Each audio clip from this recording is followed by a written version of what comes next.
Hi everyone! You don't get to see my face because today we're preparing some chocolate coated strawberries.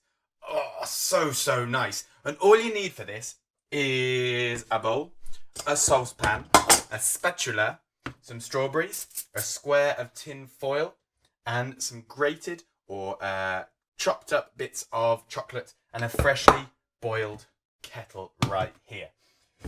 Now, before you start this, you'll need to ask your grown-ups that you can do it. And of course, you'll need to wash your hands thoroughly, may I say so.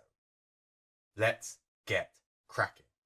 Your first job is to pour some of your freshly boiled water into your saucepan. A little bit more. And we're going to put it on the hob. Now, of course, you've asked your grown-ups.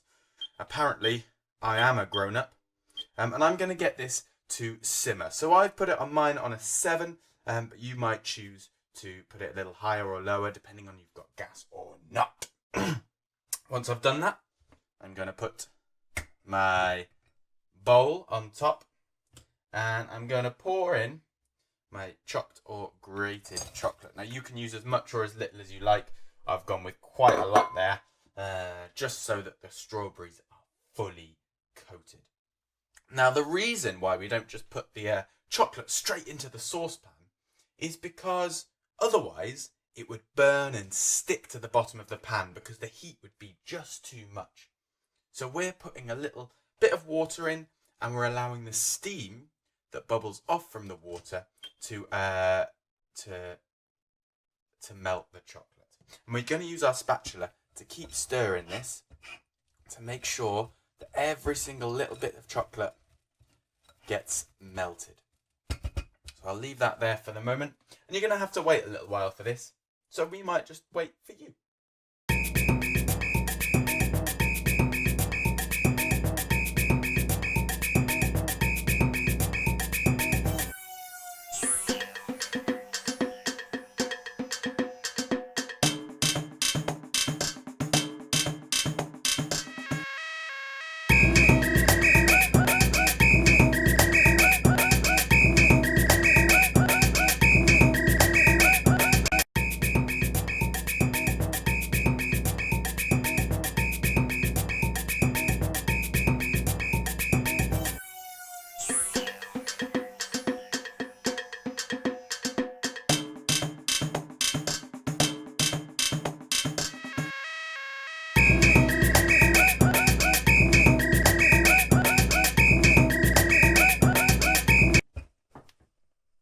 Okay, now we've melted our chocolate, and doesn't that look delicious? I can tell you it smells delicious as well. And I'm going to remove the pan from the heat. And carefully, luckily mine's still cool to touch, I'm going to take it off. But you be careful, and you might need to use some oven gloves or something similar. Okay, now comes the fun part. Now you might want to wash your hands again before you do this. I already have done. You might need to wash your hands because we're going to be picking up the food.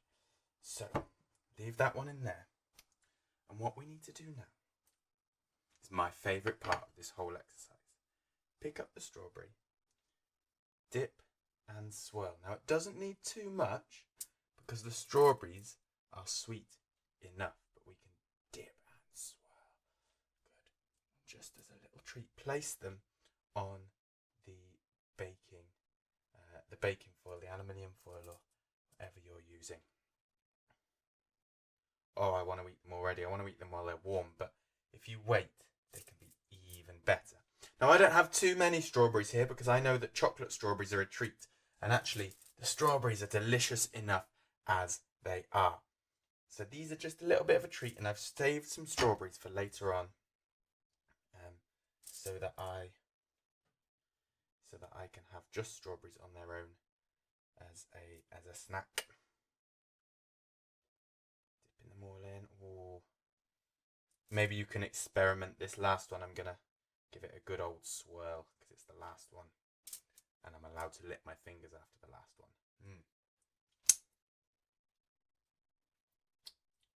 Look, now I've obviously used too much chocolate. I'm going to be using this and putting it in some brownies later on. So don't ever waste it. Don't waste your food. Make sure you plan enough because otherwise you might waste chocolate, and who'd want to do that? Now, I'll move that one out the way. Finally, we just need to put these in the fridge, allow them to rest for a little bit, and then in a few hours' time, after my tea, I can eat them from my pudding.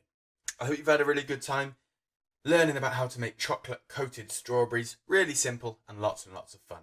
See you again soon.